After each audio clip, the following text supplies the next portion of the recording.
All right, Miss Lori, I think we're live. I was about to type to you, but I think you can hear this, so I don't think I have to type to you.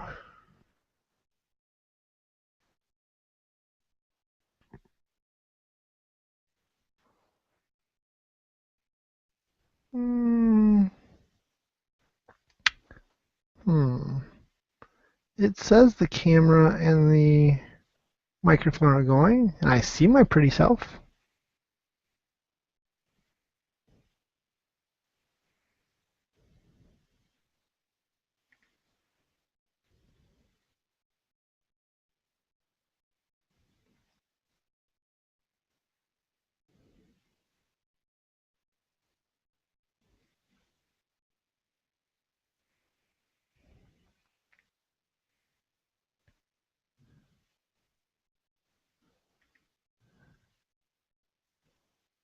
Hmm. I don't know. I guess maybe jump out of the Hangout and jump back in, especially if it's working on the YouTube.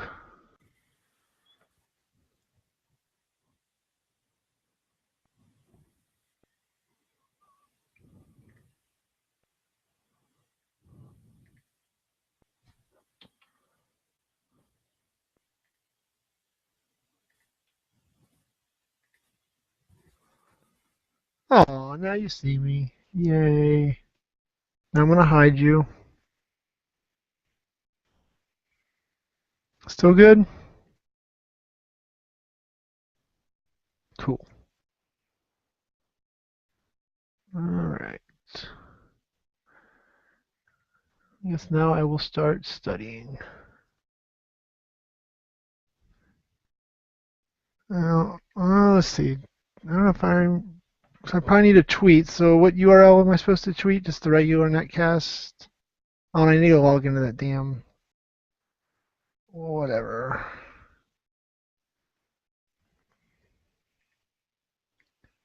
So right here.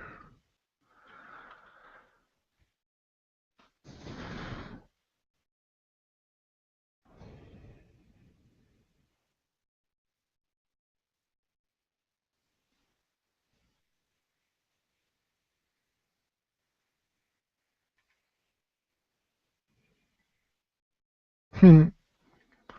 Yeah, I've heard the trials and tribulations of phones ringing. It's not a lot of fun. I probably don't want to log in there yet.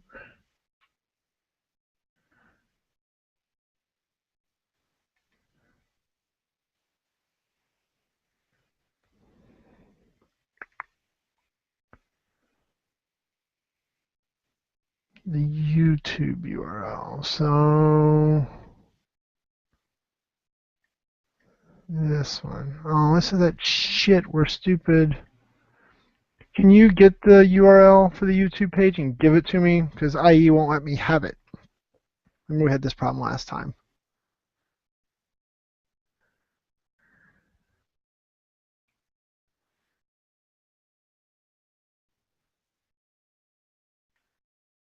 Thank you.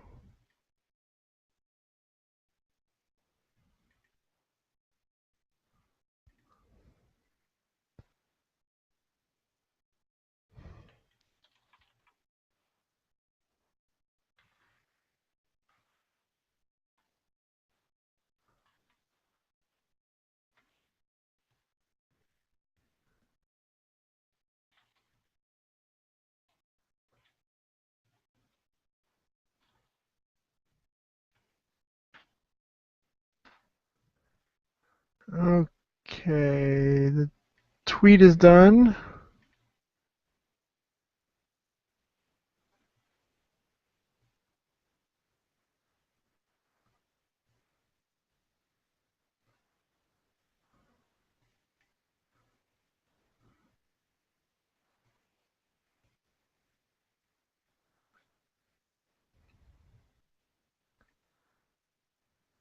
All right, so let's put that away.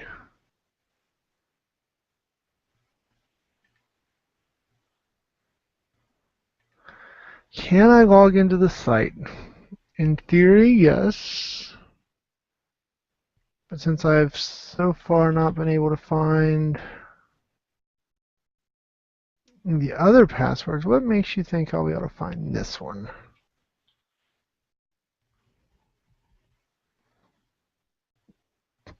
Yeah, I'm gonna give it hell. Problem's that Todd guy emails me all the damn time too.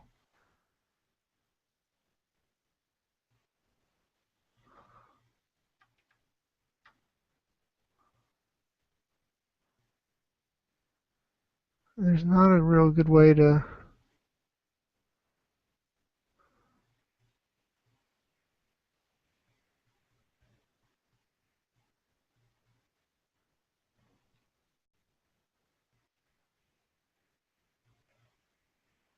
Um,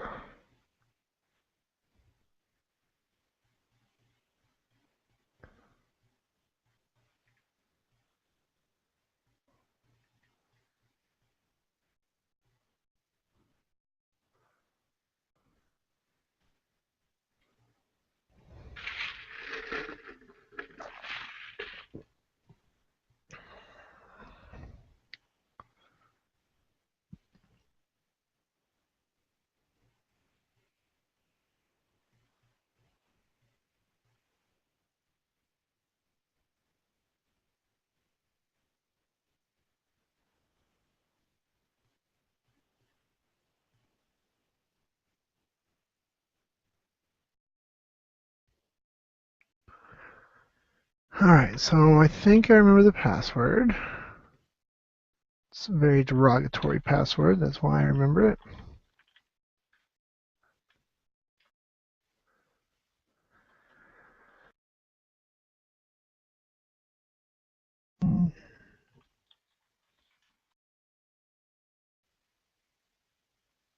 Oh man, boy, I rock.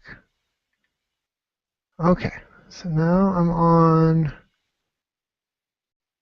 the page. Now I'm gonna try. So will you copy and paste the YouTube junk out for me?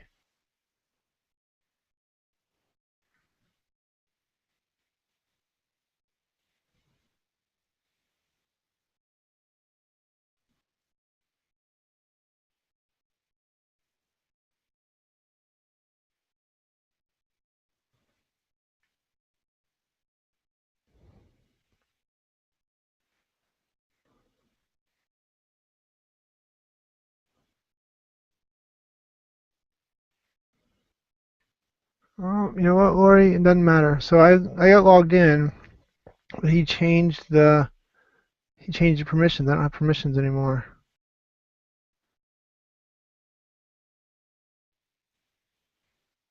Yep, I'm logged in. Shane Young is there. But okay.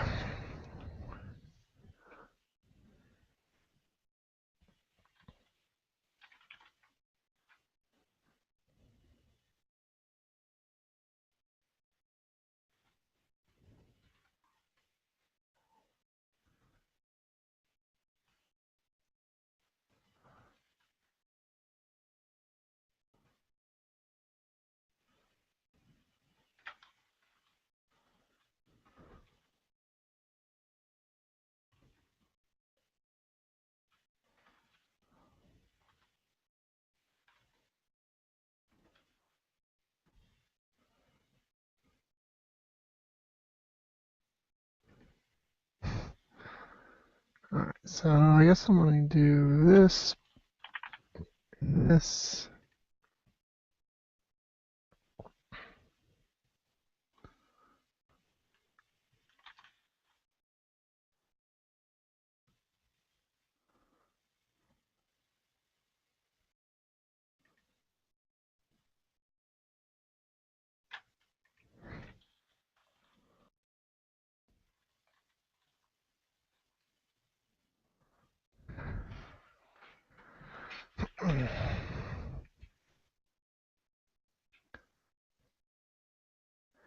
Yep, it's gonna be one of those nights. I'm already calling the hell room.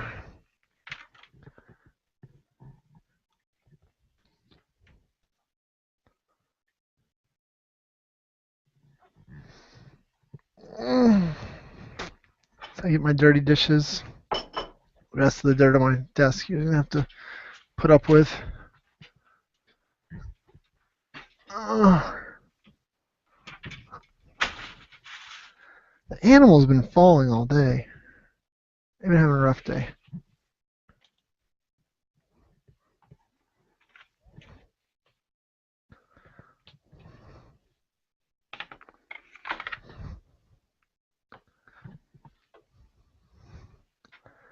Leave you guys all kinds of things.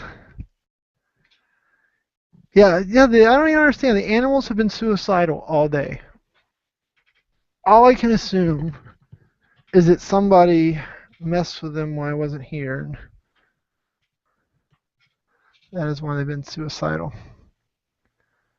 All right, so we got elephants.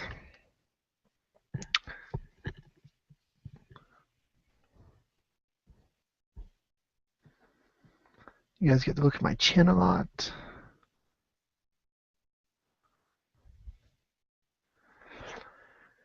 Okay. Yeah, I figured if I went straight to the old headset Aruni, it was hard for the sound not to be good. All right, Miss Lori, anything else I need to do before we go on?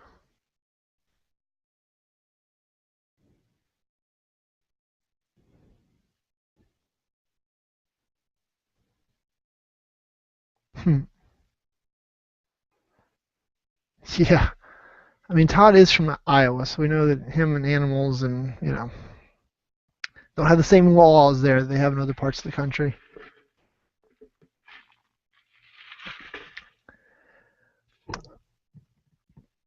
Lori, I don't think he'll show up. I think it's hard for him to entrust this to me, so if he doesn't show up, he doesn't know what happens. He never watches the recording of the shows I do. So I think we could get on here and 5 minutes into the video talk about whatever we wanted. He would never know. I just don't think it's.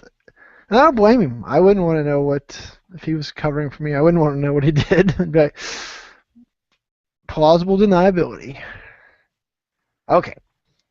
So let's see. So things I'm going to talk about.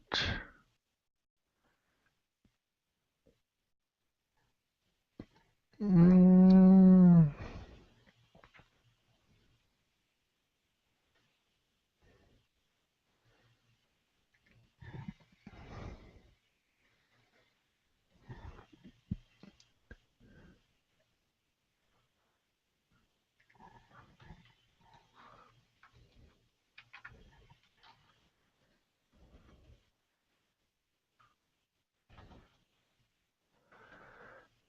Um,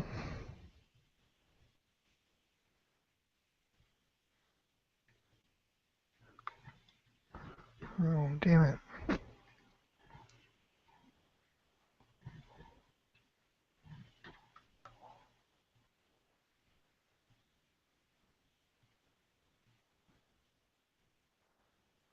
Well, I'm currently screwing up the YouTube or the OneNote pretty good. So when you wonder what's wrong with it later, just know it was me.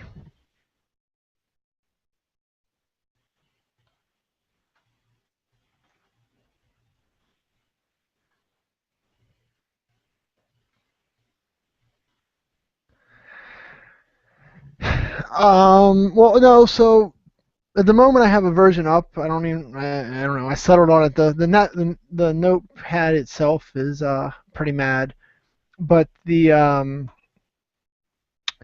trying to kind of straighten it up and stuff. Put it in the order I want, and adding little things, and it's just enough to make it mad. So know that also, my friends in the chat room. OneNote is a mad little creature today. All right, so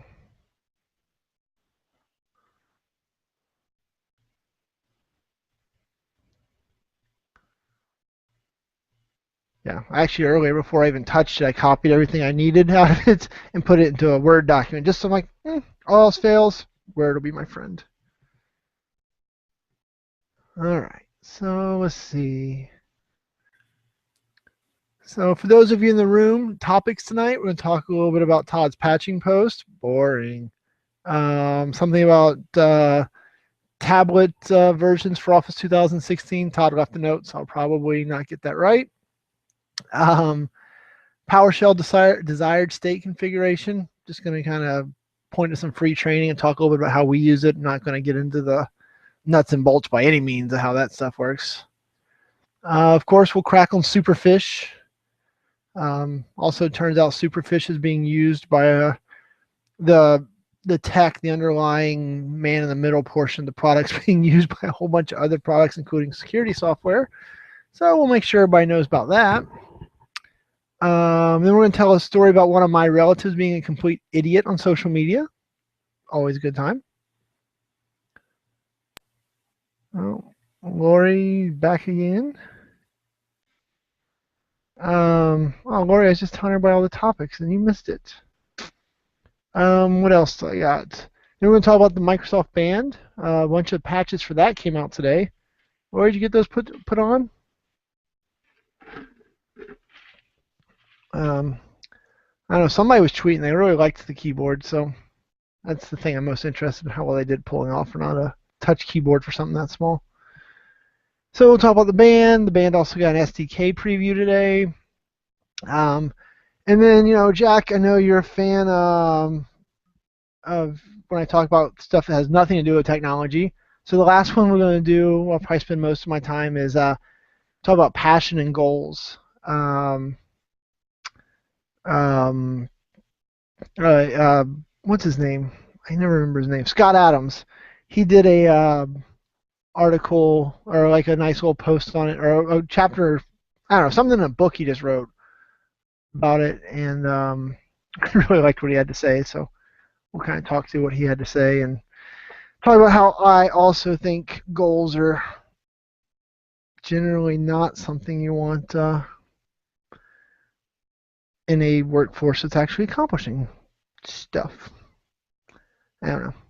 We'll see where I go with that.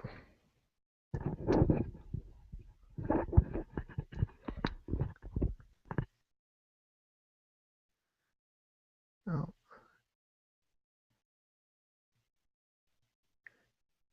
here we go, Jack. I'll give you a little preview. So read that if you want, and you can be up to speed on at least some of what I'll talk about there.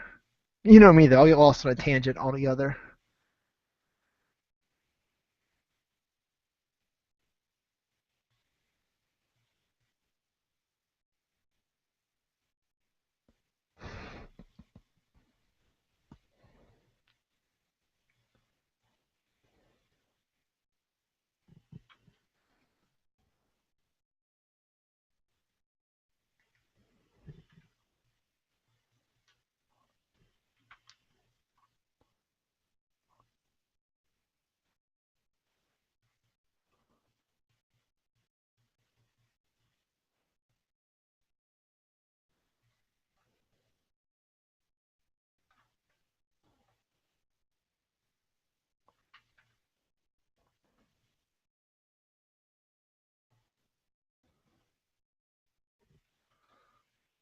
All right, Lori, there you go. I'm screwing up that pretty good.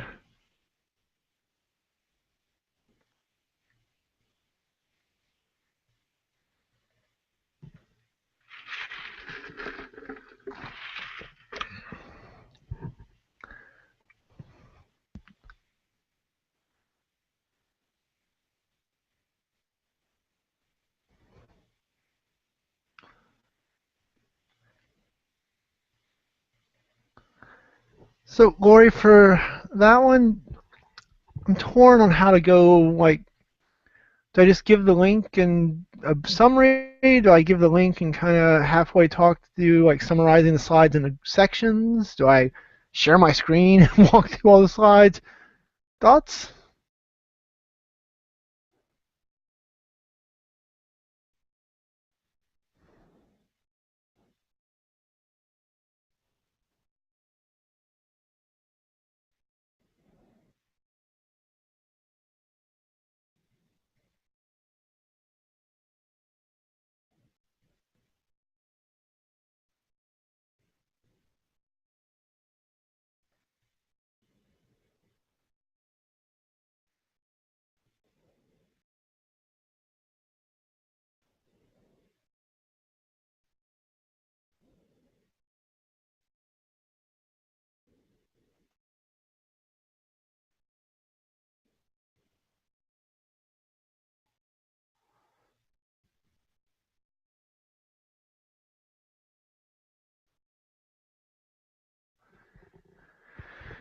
All right.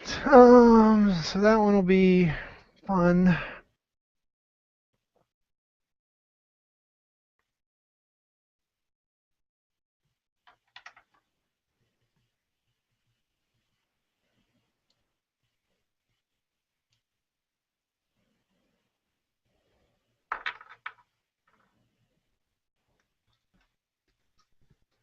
Um,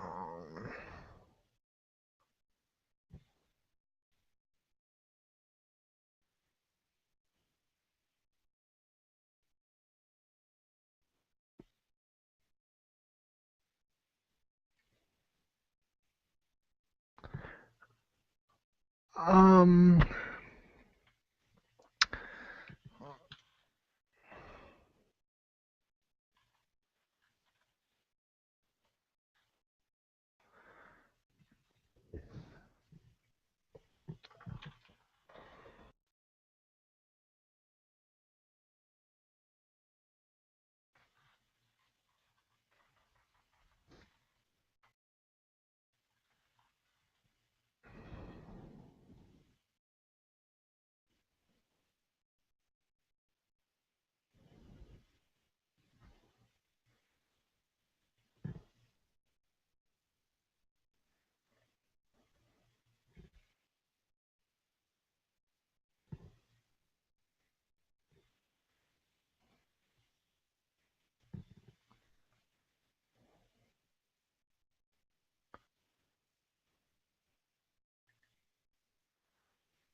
Mr. Clint in the house.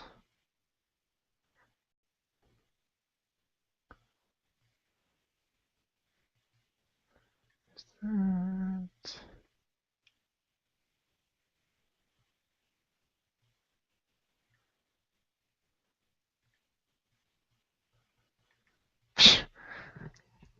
incapable of screwing up. Um, Mr. Clint, I don't have access to edit the page anymore. I was going to update the YouTube link on the home page, but I don't have access to that anymore. I can log in. It just says you have no permission. So if you get bored and want to update that, have at it.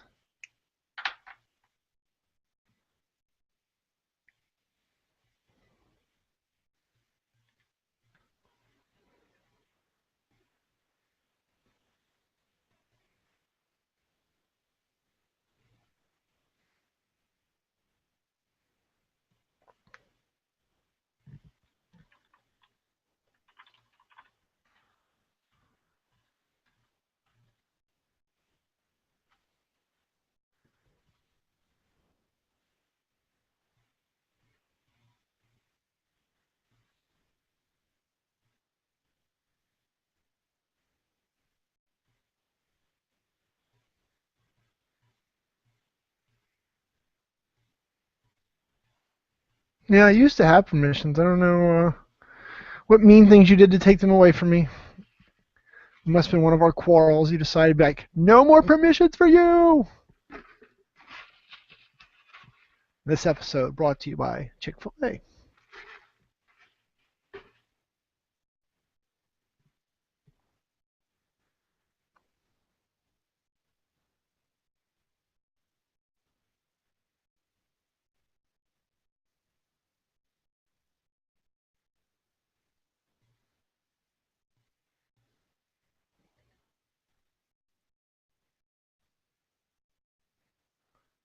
Copy that as desired state.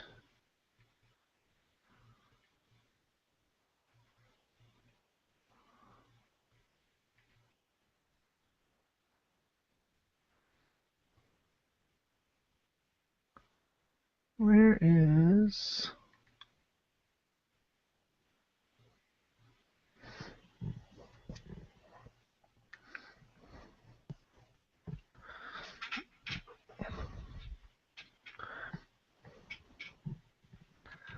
Mr. Clint, did you make it back to your hotel room? Would you like to? Would you like me to add you into your own show? I'm a fair guy.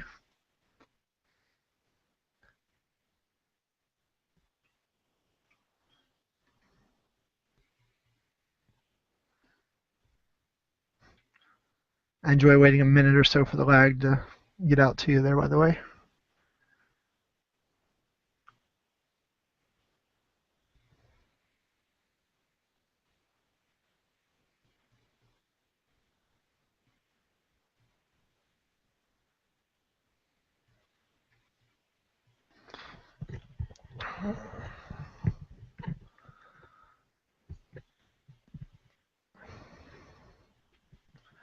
Oh, the Aloft, the hotel that did not have rooms for me this week.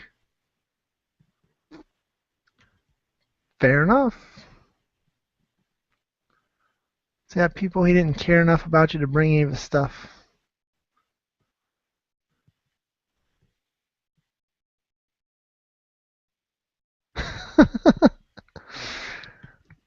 Todd's complaining about lag on his own show. Should talk to the people that make that cloud thing and see if it can make it any faster.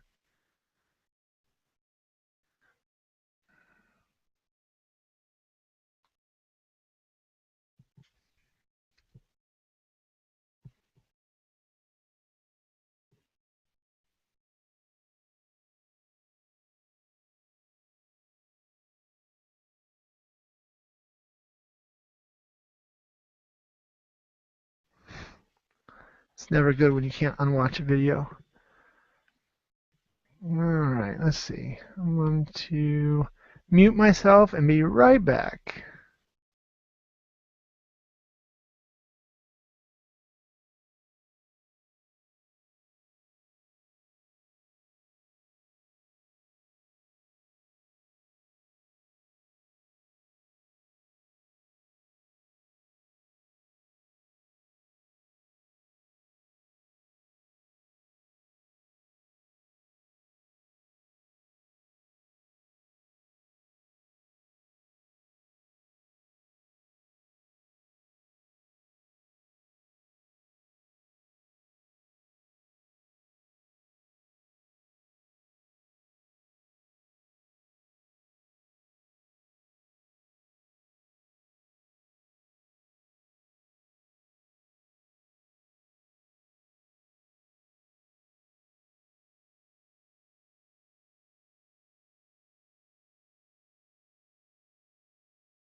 Don't give away all my secrets.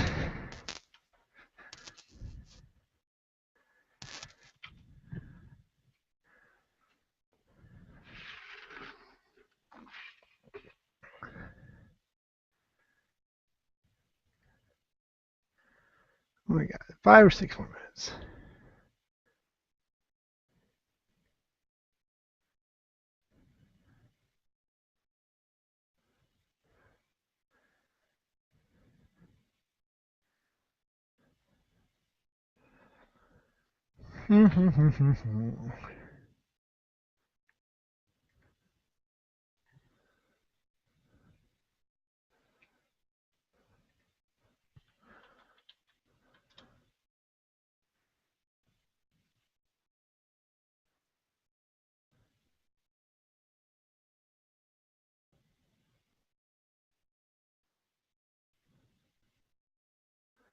Oh, that's wonderful. It's currently 2 degrees outside.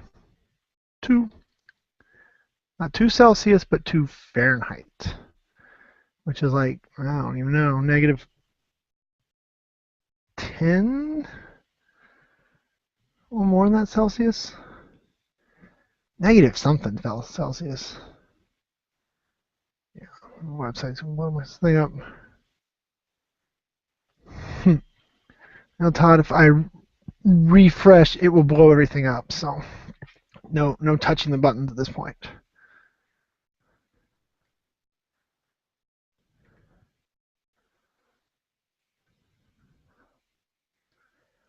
All right.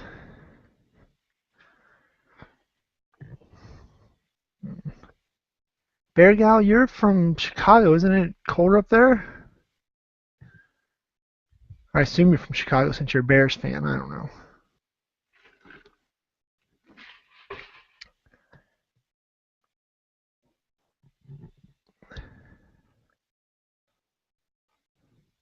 Yeah. It's colder where all you are. But guess what? I'm on the camera and the mic, so it's cold as where I live. Mm-hmm. Barely handle.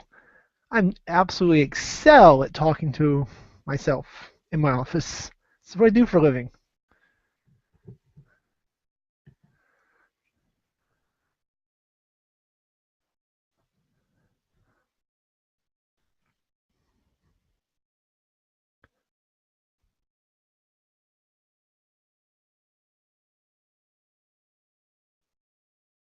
Negative 19.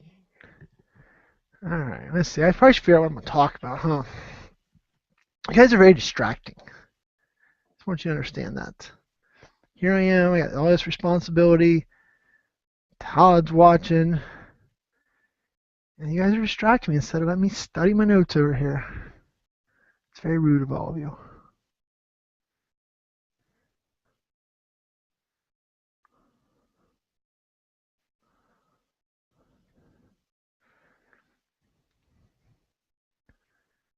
That's right, Tim. Poor Shane. You guys can also count on the fact, right, that I will most certainly mess up the portion where I go, "Good evening and welcome to Todd Clint's SharePoint podcast number 237, recorded live on February 23rd." I'm going to screw that up. So just so we're all on the same page, that'll be an issue that I have. Ooh, what if I put it like right there?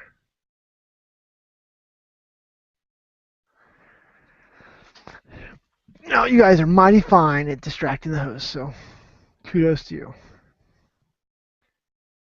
Todd, is there going to be any surprise you logging into? I know I saw you a minute ago say you were thinking about logging into the Hangout. Do I need to be on the watch out for that happening mid-sentence at some point, or do you think better of it?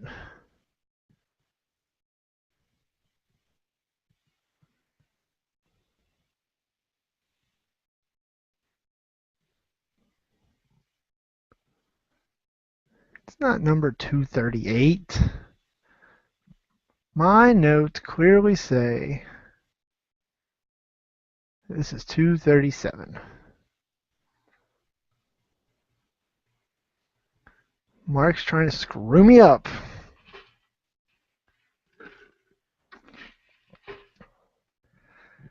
All right, 1 minute until we go live. Oh, I really should have cleaned my desk. All right, Todd. I'm glad you're not going to show up. I don't like surprises. That's why I don't sleep with earplugs in.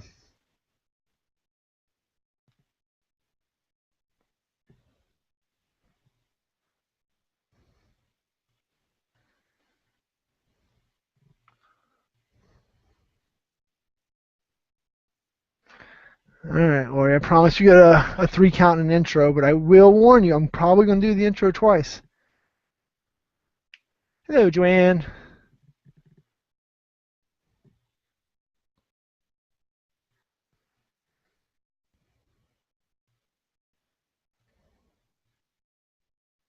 Let's see. So what if I do?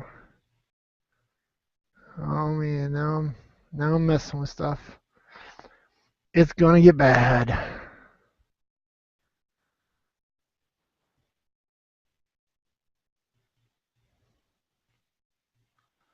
Let's put that there. That there.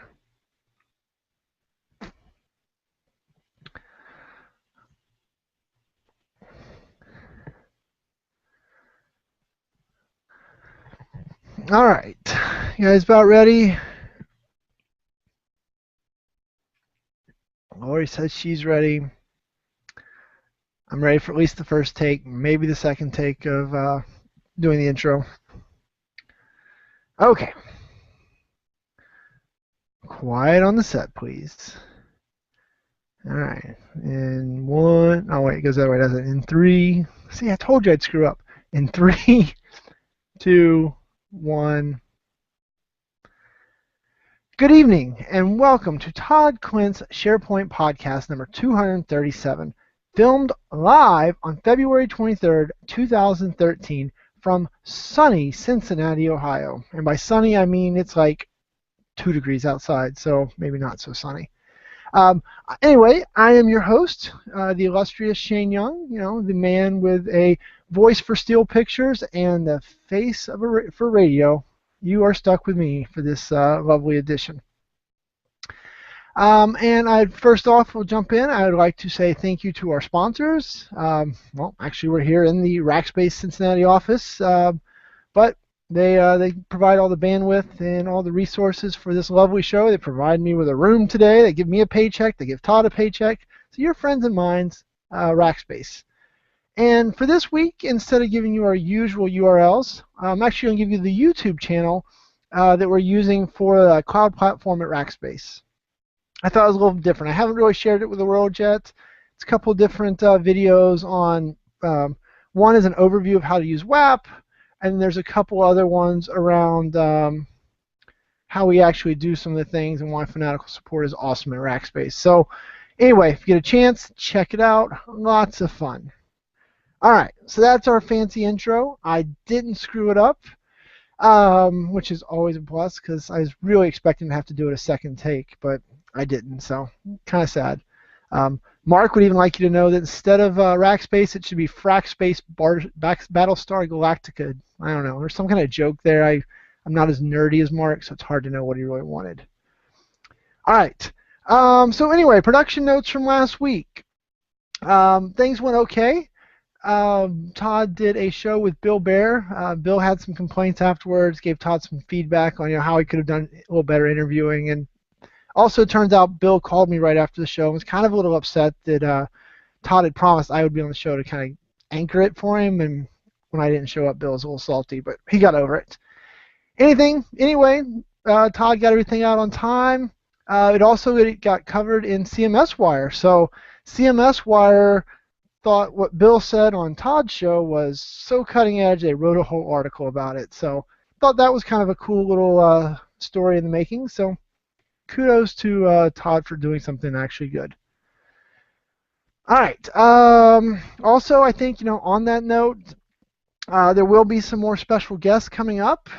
Todd's kind of trying to get some of that worked out as far as scheduling and such.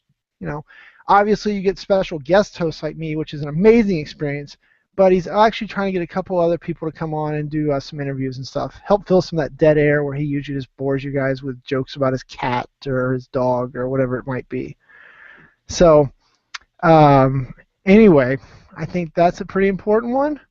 And if you're wondering why Mr. Clint isn't with us this evening, it turns out that someone tricked him and told him that the show had won an Oscar. So Todd was out there in LA last week trying to pick up an Oscar for the show, or not last week, last night, trying to win his Oscar. He got there, they're like, Todd Clint who? It was just like high school all over again when he showed up to pick up Betty Sue for the prom. And anyway, so he had to travel for that, so he's stuck on a plane. That's why you didn't get any Todd Clint tonight. Instead, you get me. All right, so that gets us to an intro. That gets us through some production. Time to jump in and do some topics. The first topic, I think we'll give Todd a little more kudos. This is kind of getting a little rough. It's kind of sad, actually, them having to do this. But Todd put out a good post last Friday on patching SharePoint. So hopefully most of you have seen by now that they've announced that they're going to be rolling SharePoint patches out by Windows Update again. So I don't know if you remember, but they did that like in SharePoint 2003. It was pretty much a monumental disaster. So hopefully they've worked out the kinks a little better this time. I'm certain they have. But, with them working out all those kinks, Todd wrote up a blog post because there are a couple of changes that you're going to need to make in order to get Windows Update to pull those down. So you have to go in and select the option for you want to get more updates for more software. And Todd also has some good points at the hidden cleverly at the bottom of the post that talks about if you're using WSUS servers and things like that to patch, that you're going to need to account for those patches differently. You might want to put them in their own group. So there'll be some different guidance kind of coming out with those along the way. But I think it's worth noting, that Microsoft is pushing the story of patches are coming from Windows Update for SharePoint. Which brings me to a tangent, actually. I was having a conversation with one of my coworkers the other day, and Yammer came up, right? And we all like to make fun of Yammer. I don't know, I still don't know what the hell it's used for, being quite honest. And I refuse to use it, so I'm probably not ever going to learn. It's the internet's hard. I don't want to mess with it. But anyway, my coworker was kind of challenging, like, man, how sad do you think that Microsoft is? They spend all that money on Yammer. And I actually went the opposite way with him and said, I think Yammer's been a huge success for them. Or the Yammer acquisition, I should say.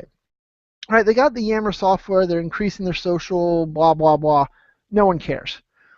The really neat, interesting thing that Yammer did, and I think Todd and I have talked about this a little before in the past, but Yammer was really, really, really, really good at pulling in, real-time user information, what features users were using and how they were using them, and then rolling updates on a continual cycle, right? Yammer, before Microsoft acquired them, was able to roll out updates on a daily basis if they needed to. And I think that that's really why Microsoft invested all that money in them. That to be able to get that infrastructure, that know-how on how to actually patch systems that were live and being used, and doing it based off of not just a gut feel of what needed to be done, but actual telemetry around what was being used and not. Right, because you've already seen it. We're seeing that the SharePoint updates, they've been telling us for years they want to update Office 365 every day, every week, every month, something crazy like that. We're seeing that roll into, SharePoint on-prem. They've alluded to, or really pretty much bold-faced said, with Windows 10 we're going to see patches come, just kind of always being patched as they see needed. So I think it'll be interesting, as we see that and then continue to evolve. But know that a lot of that stuff has actually came from the Yammer's acquisition, and I think that's part of the Yammer acquisition a lot of people don't really give Microsoft credit for there. So anyway, more patches. Todd wrote a blog post on it. Kudos to him. The last Todd positive thing, and then we'll get back to the regular schedule Todd bashing. He left me a note to make sure that I talked about a tablet version of Office 2016 is available in the beta store. So that's, I think, pretty exciting. He actually didn't leave me a URL for where to send you for that. But the touch version of Office is coming down or is already out there. So you can start playing with it, get a better feel. It's also supposed to resize for mobile devices and be a little more full feature. Those of us that have Windows phones today, we're used to being able to do Office on our Windows phone. It works okay as long as it's not an overly complicated Word or Excel or PowerPoint or that type of thing. But so this is supposed to be that next iteration of going beyond just doing basic ones to starting to be able to have rich Office documents in the different browser and tablet clients and take advantage of them.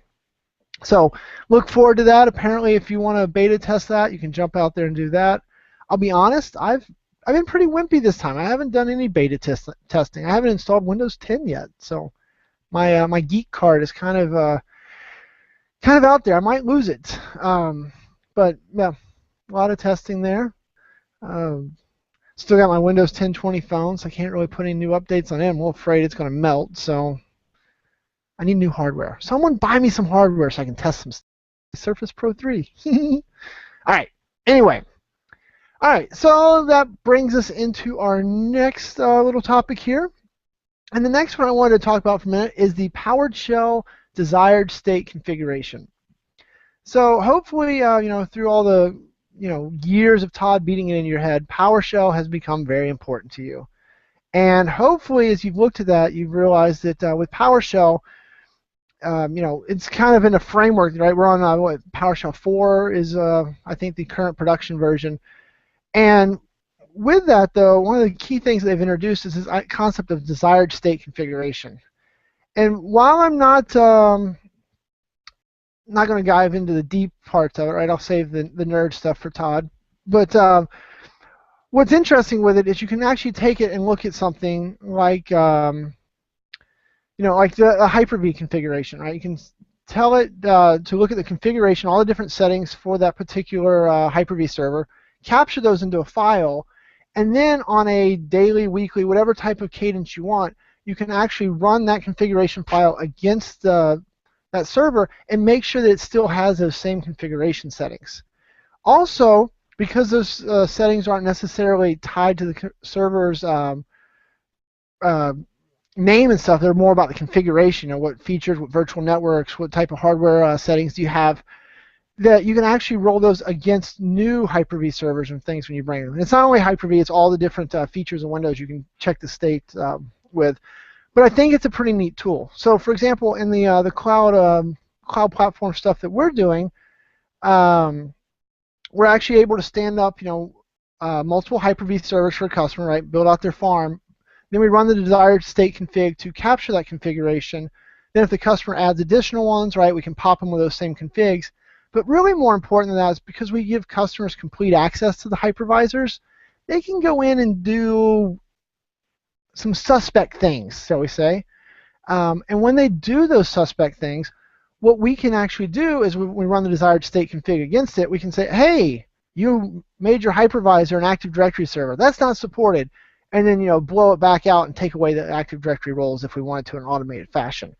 It's a really powerful tool. Big fan of it. Opens up a lot of the doors for keeping people out of trouble, especially those of you that have to share your administration duties with lesser admins or even developers. Eek. So anyway, with that, I've got you a nice little link here to Microsoft's got some free training on that. So if you're new to I always say DSC, so it's hard to say the full name. If you're new to PowerShell desired state configuration, then be sure to check out that training. I think it is this week. It'll be recorded. And then there's an advanced version of the training the next day. So if you're into, if you've kind of taken that first course or you kind of have an understanding of it, you can jump straight into that second, more advanced course, both free through the Microsoft Virtual Academy. And so we know there's just all types of fun things out there. So check it out. All right, next on our list of topics is our friend Superfish. Ugh. Show sponsored by Chick-fil-A, apparently. Like that product placement. Good job on them. No, really, they just have good sweet tea. So, and I'm drinking it at 9:45. So while I'll be wired for the show, I'll be up until 2 o'clock in the morning. What do you do? Anyway, all right. Back to our friend Superfish. So Superfish, we all heard about that, right? It's the software on the Lenovo laptops. It's doing a man-in-the-middle helpful situation to make sure they show you better for you ads when you're surfing the internet. In reality, we all know it's a bunch of adware that they've shoved in the middle to try and charge somebody $1 for, so those people can make 50 cents off of you when you're doing your internet shopping. So Lenovo said, our bad. We'll take it away because apparently that ability to do man-in-the-middle attacks, especially on SSL sites like your banking website, might be a bad idea. It might be a security flaw. Anyway, you probably all knew that. But what I found interesting I was reading about today is it turns out that engine that they use, that the Superfish folks use to play the man-in-the-middle, there's a whole group of people, a whole group of software that's actually using that same engine to play the man-in-the-middle. Even some of it calls itself security software. So if I think it's worth checking out the article here linked and making sure you're not running any of that software, because there's a whole breed of them now, right? That all the hackers in the world, all the script kiddies now know that you're all running all the software that's got these uber trusted root CAs or SSL certificates on the box to do some man-in-the-middle stuff. So, it's not bad enough that we got the NSA stealing our stuff, right? But now we've got Lenovo pre-installing software to help people steal your stuff. I mean, I don't know what's next. How Grandma keeps her password safe these days, I don't know. Good thing she just clicks on every link on the planet, right? So that way she just overwhelm them with too much information for them to ever snoop through very well. So anyway, make sure you check that out. Very interesting that Superfish is built on some technology that a bunch of other vendors are using. All right, brings us now to a touching personal story. Um, so, being the type of people who found this podcast, and people that poke fun at Todd on Twitter or Facebook or Instagram or Snapchat or any of those other crazy things these days, we all know about social media pretty well. And for the most part, being good little nerds, we kind of understand the pros and the cons. We know that if we go out there and tweet our email address, that somebody's going to sign us up for some websites that we don't want to get emails from on a weekly basis, right? We kind of know the dangers of it. We know if somebody, impersonates someone else we know, to kind of pay enough attention to be like, this doesn't add up. When Todd tweets me asking for $1 million for bail, I kind of look at it and go, that's probably not really Todd, because he knows I wouldn't give him any money for bail. So this is probably a scam. So we're safe. But the thing I think we need to be more cautious about is our family. So this week I was, doing my usual social media rounds. I kind of rolled through Facebook. I was bored. Nothing there.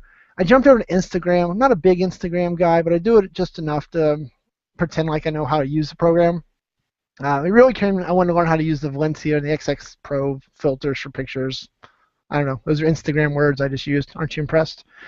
But anyway, flipped over to Instagram, and my one of my relatives, I won't expose who he was, but he was out there, and he was posting some different pictures, and in the comments of his own pictures, he's leaving his cell phone number. He's like, oh, text me, what you think of what I just did or something. And he's got a wide open to the whole world Instagram account. Like, buddy, you can't be doing that. But so instead of just intervening, calling him up and telling him straightforward, what did I do? Well, I got out my phone that he didn't have the number of, and I started texting him as a random stranger. And he played right along. I'm pretty sure if I'd offered him a 6-pack of Zima, we could have had a good old episode of, To Catch a Predator or something. So I messed with him for about half an hour. I got bored. Finally told him who it was and told him to quit being an idiot. But I think it's pretty important to remember that while we all take for granted that we're really smart and that we understand you shouldn't put your cell phone number, or if you do put your cell phone number on Instagram, that when the stranger starts talking to you, you probably should cut that off, doesn't mean that you should actually let that happen. So feel free to remind all your loved ones that Instagram and the such, kind of a little creepy if you're putting things out there that you don't know any better for. Mike's Hard Lemonade. Yep, that would have been, Zima, Mike's Hard Lemonade. Those are all the things that were always on TCAP. So, all right. Anyway, that's my idiot relative. All right, back to the technology world. So also exciting news from today. Microsoft released some new features for the Microsoft Band, and with those new features for the Microsoft Band, it was really their first jump forward, I think, on the software. They introduced some new workout programs like cycling and some different things like that. And one of the interesting things that they actually put on there is they added a keyboard. So it'll be interesting to see. Apparently there's a touch keyboard. Somebody else was tweeting that it worked pretty well. I don't know how that's going to be. They also did some new ways for like reading your notifications. So I don't know. I throw that out there. Most of you have, or not most of you, but several of you have bands. So I'm really kind of putting this out there to kind of get the feedback rolling in. I know Todd's got one as well, so he'll probably want to nerd out about all the features next week after he gets the updates loaded. But it'll be interesting. I'm also curious. They said that they added a workout for cycling. So I don't know how. I guess it's really just doing the cycling based on the distance you travel with the GPS, because it's not going to get steps unless you're going to put it around your ankle. So it'll be interesting how they implement some of that. They also, with the band, they updated. So it used to be you could only use only use your cell phone. So your Windows, your Android, or your Apple device. But now they've actually added a website where you can interact and get a little more rich experience with some of your data that you're starting to collect. Finally, it connects to the Health Vault. So a lot of cool stuff. A big jump forward today for the band. So look forward to hearing a lot of your feedback on it once you get to it. Also on the band front, Microsoft also released the SDK preview. They're really, this is Satya's world, right? They're really just preaching the interoperability, and they want people to develop and take advantage of the hardware. And they reiterated again, they're working with some of the other hardware vendors to kind of get them all in line and playing nice. So should be interesting. But I thought it was neat to see, a major update and the SDK preview all rolling out the same day. All right, so that gets us through our technology stuff. I think now what I want to do is I kind of want to switch gears. If you hate when I talk about businessy topics and such, you can really blame Jack. Jack always pushes me and says that he prefers when I come on here and talk about the businessy stuff because the tech stuff gets really boring for pretty much all of us, and that's all Todd will ever drowned on about. So. Drowned. That's all Todd's going to drone on about. Anyway, so I wanted to talk a little bit. Our friend Scott Adams, and if you don't know Scott, I mean, he's a good personal friend of mine. No, just kidding. He's a guy that writes Dilbert. He released a book recently called How to Fail at Almost Everything and Still Win Big. And so one of his chapters, they actually published a nice little article about it, and so put that here in the notes. But it was interesting to see, because it speaks to one of my favorite topics, right? The chapter is, or the title of this section, because it's not the chapter name is not allowed to be said on here. I get in trouble for using bad words. Todd yell at me. But it's passion is overrated and goals are for losers.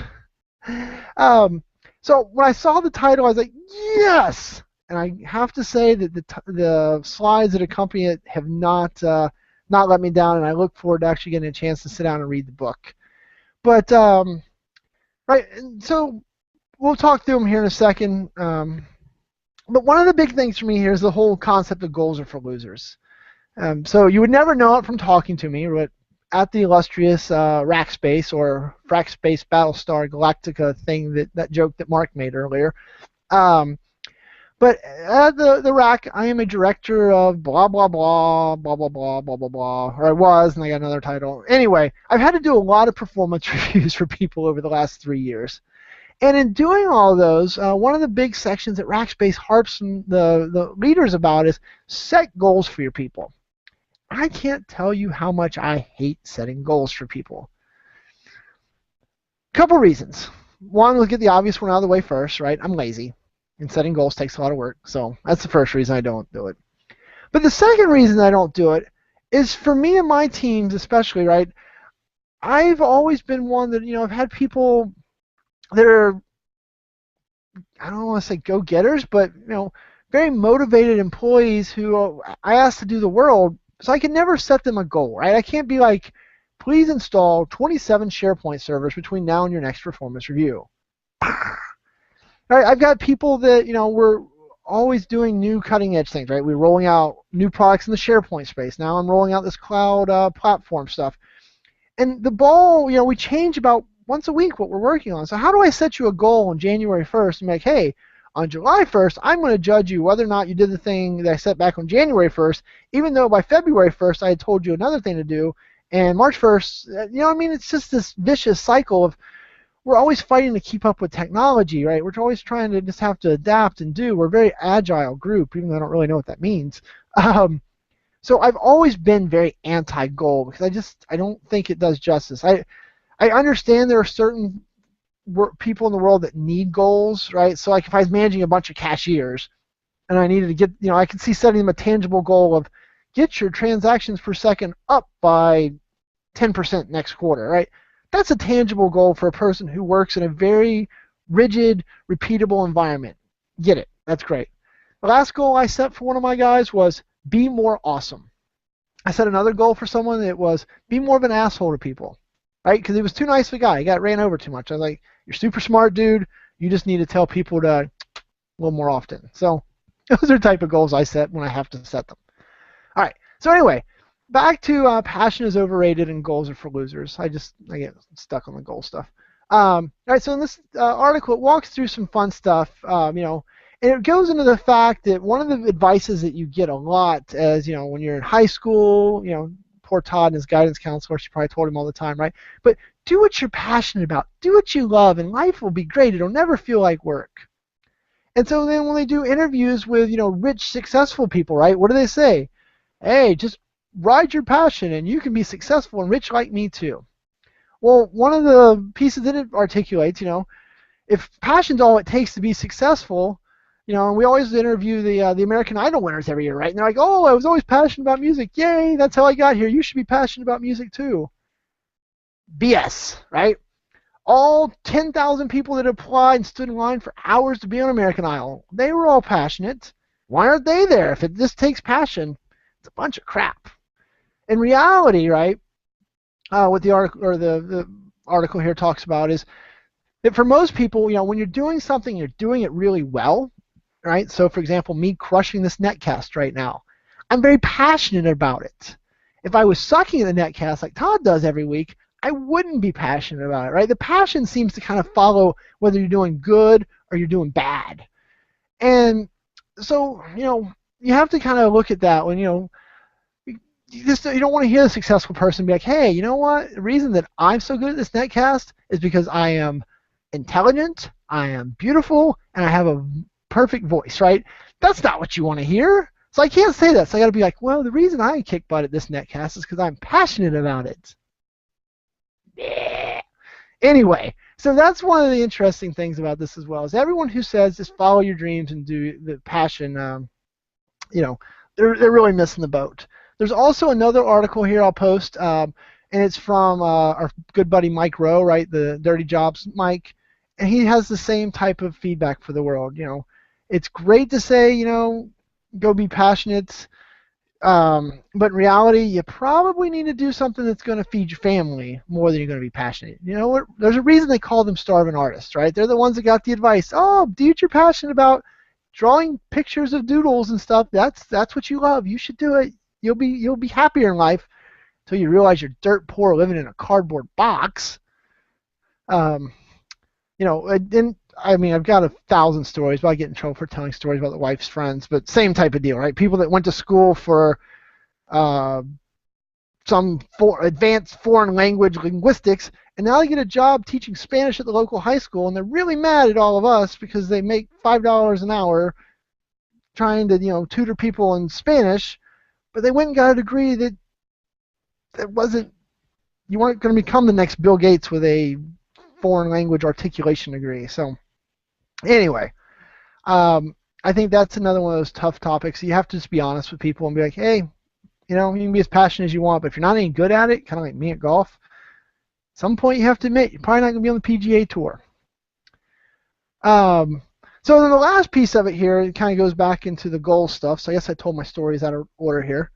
Yeah, not a trained professional. But with the goals, it talks about, goals are arbitrary, which I kind of alluded to earlier. Instead, you're better off to try and set up a system, right? So I think one of the examples that it uses, I'll just scroll down here and find the example it uses for goals so I don't mess this up too. I feel like I'm being judged now. You've probably all read the slide decks. So one of the goals is, for example, losing 10 pounds is a goal, but that requires willpower, and you only have so much, you have a very limited supply of that. So it's really not, setting a goal of losing 10 pounds is really not tangible.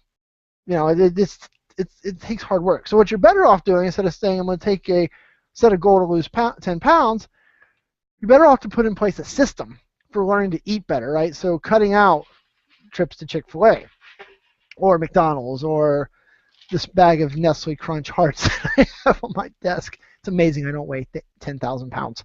Right, but putting in a system of healthy eating will help you actually lose that 10 pounds and becomes achievable. So it's not about the goal, it's about creating a system that allows you to do it. The same with things like customer service or having a better SharePoint farm, right? You can't say, I want to have the world's greatest SharePoint farm. You can say, I want to have better policies and procedures around how we're going to maintain our SharePoint farm and putting governance in place. Boom, boom, boom, boom, right? You can put in a system in place to have a better SharePoint farm that might get you to that goal, but it's not about the intangible goal of the world's greatest SharePoint farm. It's about creating a system that produces the behavior you want. Just like we were having a debate today, one of my goals, see, I have goals, is to be a billionaire. And so what have I done? I've done some of the legwork around being a billionaire in that I've got my billionaire name picked out. So if I ever become a billionaire, you will no longer refer to me as Shane. I will be C.S. Young. And so my friends like Montgomery and Williamsworth and Rudolph and all those fun people, right? They will know me as C.S. Young. So, that's part of putting my system into place to getting to be a billionaire. Billionaire name seems to be the first step in my system. Whether or not it turns out to be successful, not going to know for at least a while. All right. So I think that runs me through all my topics, which then gets me over to some promotions. And really the only promotion that we have right now is Mr. Clint will be at SharePoint Evolutions right over in London, April 20th to the 22nd. And he'll be doing 2 upgrade sessions on Wednesday morning. It's odd that he gives dates for when he'll be there, but then just says a day of the week of when his sessions are. I don't know about you, but I might have said April 21st. Just throwing it out there next time. Oh, now the chat room is talking about Waffle House and billionaire names for themselves. So good group over there. So anyway, that will get us through that, and that's the only promotion we have. And then the last little piece there is I just want to say thanks to our executive producer, Miss Lori Gowan, who has kept me together this evening, made sure that I have not messed up anything. Well, I mean, she can't stop me from messing up, but she can correct my mistakes and document what time they happen in the recording. So very kind of her and always appreciated. All right, I think that's about it. You guys, hopefully you enjoyed all the mess on my desk. I tried to clean up. Those are my animals from SharePoint 911 days. There's a picture of Todd sexually harassing me, aka kissing me at a SharePoint conference. So, what do you do? All right. Anyway, appreciate it. Have a good evening, and I'll see you next time. Oh, and yep, too late. All right, so I think that's the end of the show.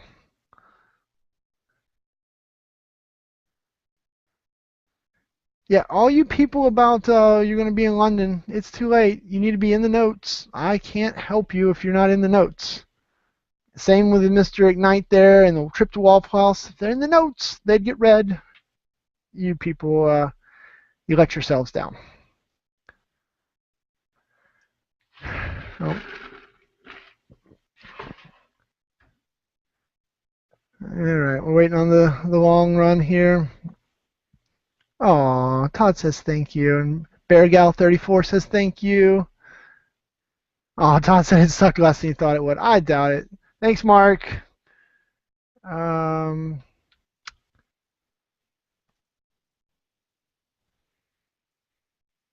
Oh yeah, I get bonus points for getting done on time. I like it. There you go, Lori. There's your title. Thanks, Shane. Right on time. It was short for me. I mean, one of those I went like an hour. I kind of felt bad on that one, so I've tried to do a better job of not getting too chatty. I don't know. I guess that's all I got. Anything from you guys? I see that Todd kept you all very entertained. I just started ignoring it.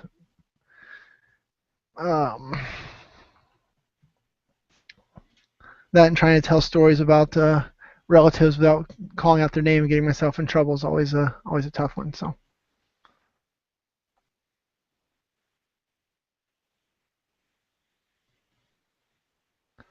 There you go, Jack. I want to hear about your system, right? The hell with passion, the hell with goals. You just need a system, Jack. You can do it.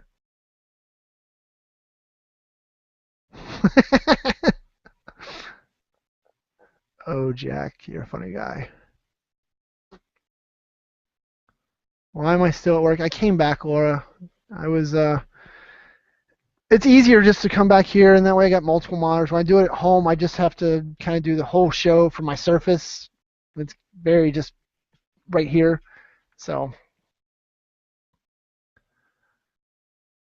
also a couple of times when I did the show from home, Grant, so the 5-year-old, is woken up and come downstairs like, "What's up? Why are you talking to the computer?"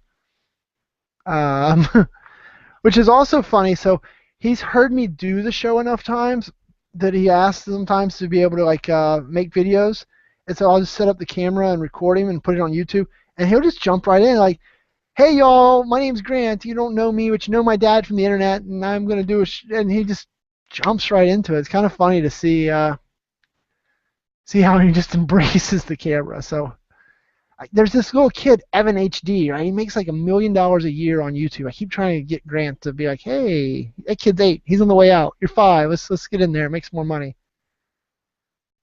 So Jack, I'm like 1.9 miles from the office. I got to pick where Rackspace put this office, so we started searching from my house and worked out. This was the closest one to my house, so this is where we're at.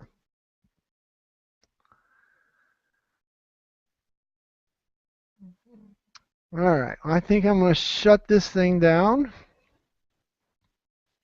Um, so I think I can just hit stop broadcast, quite frankly, and hopefully nothing catches on fire. So toodaloos, guys. Thanks for having me. Thanks for humoring me. Always appreciate it.